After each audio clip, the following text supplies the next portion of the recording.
কি মিষ্টি লাগছে, সাজনাটা তো মিষ্টি হচ্ছে, মুখটা তো মিষ্টি। এখনো বড় আসছে না, সত্যি তাই। একটু দেরি করার তো কথা না।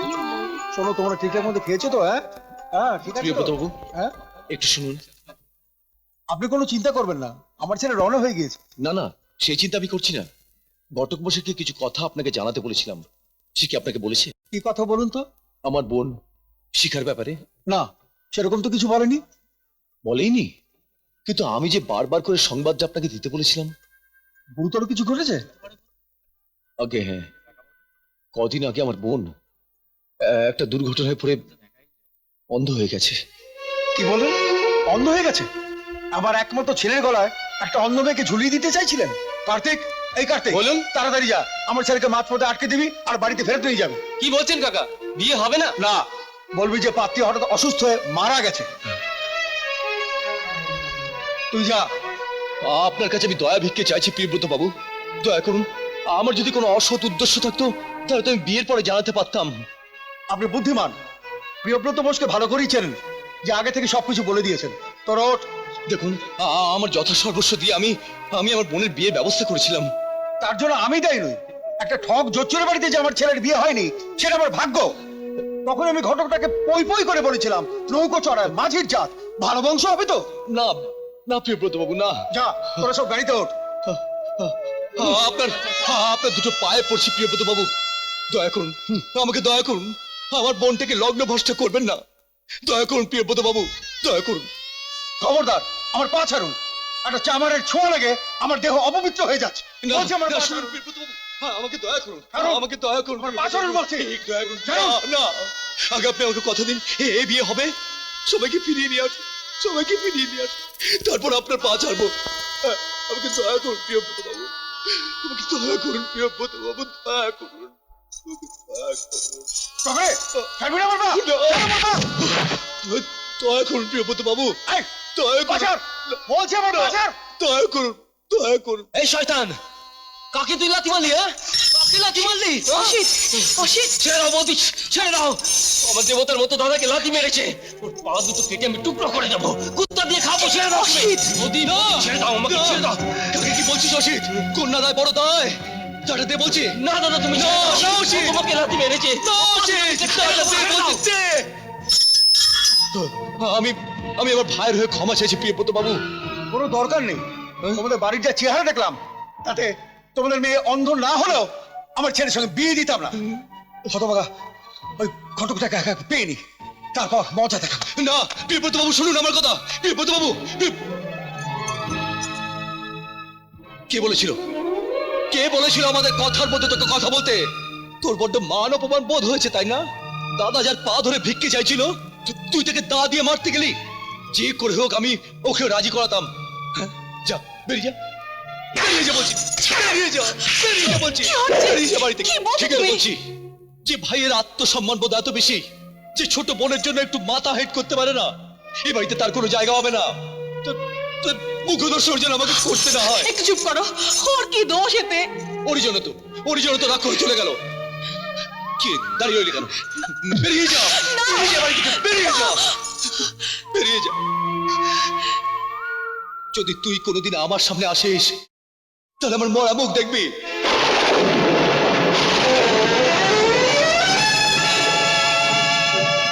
আমার মরা মুখ দেখবি তুই। চলে যা, চলে যা, চলে যা, চলে যা।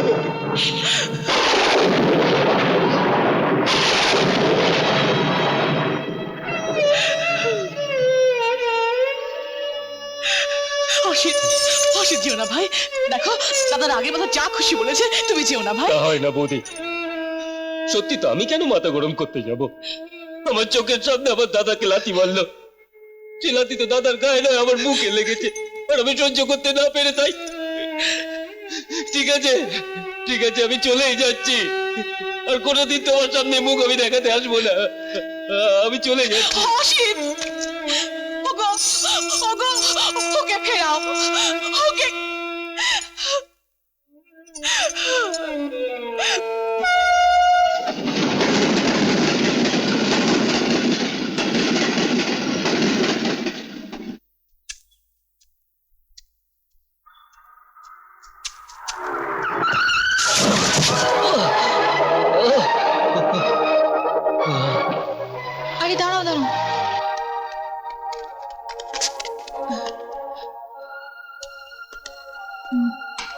দিদি দয়া করে লোকটাকে একটু হাসপাতালে পৌঁছে দেবেন।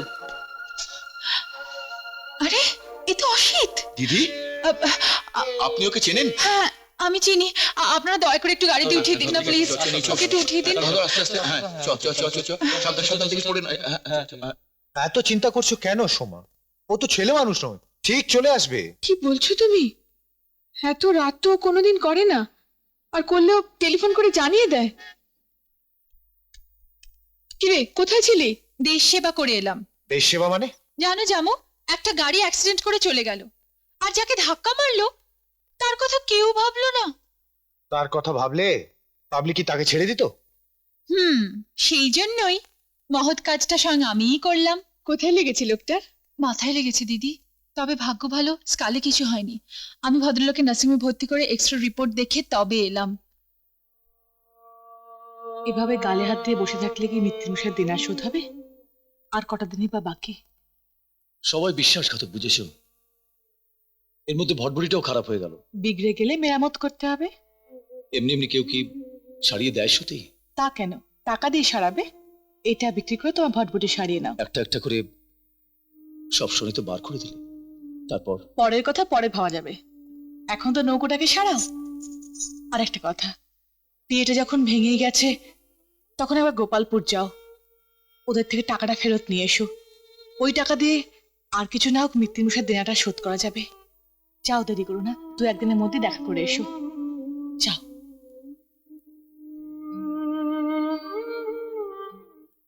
ডাক্তারবাবু, ব্যাস, আপনি একদম ঠিক হয়ে গেছেন। পরশু সকালে আপনার ছুটি। আপনি তো ছুটি দিয়ে দিচ্ছেন, কিন্তু ছাড়া পেয়ে যাবো কোথায়? কেন? বাড়ি ফিরে যাবেন। আমার বাড়িঘর কিছু নেই, আর থাকলেও আপনারাই আমাকে যেতে দেবেন না, বরং আমাকে জেলে পাঠাবেন। কারণ আপনাদের বিল মেটানোর মতো টাকা আমার কাছে নেই। আপনার নেই, কিন্তু আমার তো আছে। আপনাকে সুস্থ করে তোলা আমার দায়িত্ব এবং কর্তব্য। সেদিনকার সেই ছোট্ট ঘটনাটা আজও বলতে পারেননি? উপকারের প্রতিদান দিতে এসছেন। অসিত বাবু, চাঁদ তার জোছনা দিয়ে পৃথিবীকে আলোকিত করে, কিন্তু তার বদলে কি চাঁদ পৃথিবীর কাছে কোনো প্রতিদান চায়? সে যাক, আমার কিন্তু একটা অনুরোধ আপনাকে রাখতেই হবে। বলুন। বলছিলাম, এখান থেকে আপনাকে আমি আমার বাড়িতে নিয়ে গিয়ে রাখবো। ওখানে কটা দিন বিশ্রাম নিয়ে তারপর কি করা যায় আপনি ভেবে দেখবেন। কিন্তু একজন অপরিচিত লোককে আপনার বাড়িতে আপনি থাকতে দেবেন কেন? ধরুন আমার খুশি। কি ব্যাপার, তুমি আমার বাড়িতে হঠাৎ? এত অপমানের পর তোমার এখানে আসতে লজ্জা করলো না? একটা আবেদন নিয়ে আবার আসতে হলো। আবেদন? কি আবেদন? ও, তোমার কানা বোনকে আমি আমার ছেলের বউ করে ঘরে নিয়ে আসবো? ওকে না, ততটা দয়া থাকলে আপনি সে রাতেই তা করতেন। সেজন্য আমি আসি। তাহলে কি জন্য এসেছো? বোনের বিয়ে দেবো বলে আমার যথা সর্বস্ব বাঁধা রেখে আপনাকে 25,000 টাকা এনে দিয়েছিলাম। বিয়েই যখন হলো না, তখন দয়া করে আমার টাকাটা ফেরত দিলে আমি বাধিত হব। আচ্ছা, উল্টো চাপ দিতে এসেছো? আমার মান সম্মানের কোনো দাম নেই? 25,000 টাকা দিয়ে তুমি আমার সম্মানের মূল্যায়ন করতে পারবে? দেখুন, আমার বোনের কথা আগেই বলেছিলাম। বিয়েটা ভেঙে যাবার পর আমি আশা করেছিলাম যে আপনি নিজে থেকে আমার টাকাটা ফেরত পাঠাবেন। পাঠাননি বলেই আমাকে আসতে হলো।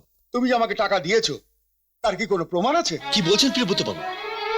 প্রমাণ দিয়ে আমাকে টাকাটা ফেরত দিতে হবে? হ্যাঁ, অবশ্যই। আমি যদি টাকাটা ফেরত দিই, একটা মাঝি সে আমাকে 25,000 টাকার নগদ পণ দেবে, কেউ বিশ্বাস করবে কথাটা? আপনি কিন্তু টাকাটা নিয়েছিলেন প্রিয়ব্রত বাবু। না, আমি নেইনি। যাও, বেরিয়ে যাও। আর একটা কথা বলে তোমাকে জুতিয়ে বাড়ি থেকে তাড়িয়ে দেবো। বাহ, বনেদি বংশ, শিক্ষিত মানুষ, হ্যাঁ? এইটা চেহারা। আমার ছোট ভাই ঠিকই করতে গিয়েছিল। আমি আমি ভুল করেছিলাম। আমি শুধু শুধু আমার ছোট ভাইটাকে দিব্যি দিয়ে বাড়ি থেকে তাড়িয়ে দিয়েছিলাম। তুমি যাবে? নিশ্চয়ই যাব। এরপর এই নরকে আমার এক মুহূর্ত থাকার ইচ্ছে নেই, আর এক মুহূর্ত থাকার ইচ্ছে নেই।